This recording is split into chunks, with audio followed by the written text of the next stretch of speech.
அனைவருக்கும் வணக்கம். இன்று நாம் ஏன் சில எண்ணங்கள் பலிப்பதில்லை, எண்ணத்தை செயலாக்கும் வழி என்ன என்று பார்க்கலாம். எதிர்மறை எண்ணங்களை விட்டு நேர்மறை எண்ணங்களை உருவாக்கினாலே நினைத்ததெல்லாம் நடக்க ஆரம்பிக்கும். அப்படி நேர்மறை எண்ணங்கள் கூட சில சமயங்களில் நடப்பதில்லை. வாழ்வில் விரக்தியுடன் வாழ்பவர்களை பார்த்திருப்போம். பிராப்தம் இருந்தால்தான் நல்லதே நடக்கும் என்று பலர் எண்ணம். ஒவ்வொரு காலகட்டத்திலும் ஒவ்வொரு வயதிலும் எண்ணங்களில் மாற்றம் நிகழ்ந்து கொண்டிருக்கிறது. எண்ணங்களுக்கும் கர்மாவுக்கும் தொடர்பு உண்டா? வாழ்வில் செயல்கள் எப்படி தீர்மானிக்கப்படுகிறது? எண்ணங்கள் எல்லாம் நடந்து விடுவதில்லை. எண்ணங்கள் நடக்க என்ன செய்ய வேண்டும்? கர்மா என்பது ஒவ்வொரு மனிதருக்கும் தனித்தனியாகத்தான் இருக்கும்.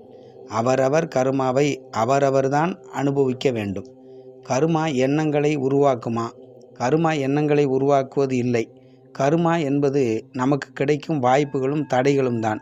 கர்மா அடிப்படையாக இருக்கும், ஆனால் அதை கடந்து முயற்சியால் மாற்ற முடியும். கர்மா என்பது நமக்கு நாமே உருவாக்கி கொண்டதே தவிர முயற்சி செய்தால் மாற்றக்கூடியது. எண்ணங்கள் செயலாவதில் தடையாக கர்மா வந்தாலும் மாற்றக்கூடியது. கர்மா இல்லாமல் ஆக்கவும் முடியும். கர்மா அழியக்கூடியது. அழியாததை உணரும் வரை அழியக்கூடியதை உண்மை என்று நம்பியிருக்கிறோம். எண்ணம் செயலாவதற்கு தடையாக இருப்பது முயற்சி இல்லாமல் இருப்பது.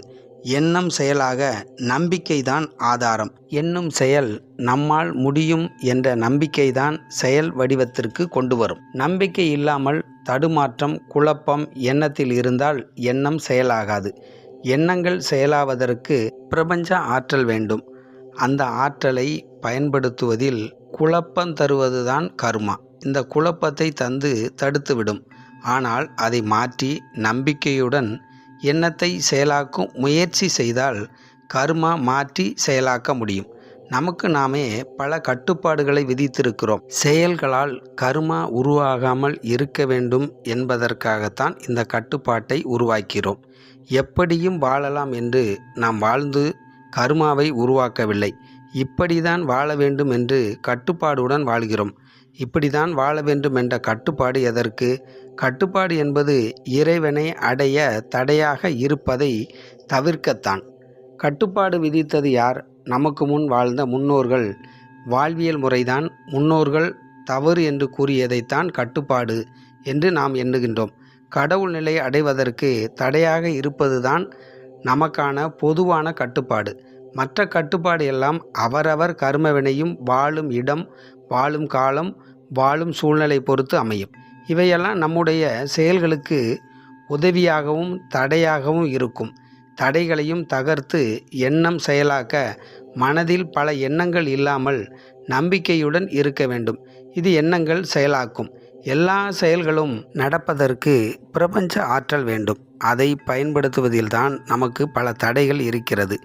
இறை ஆற்றலை பெற்று பயன்படுத்த முடியாமல் அறியாமை உருவாகிறது. அதுதான் கர்மா.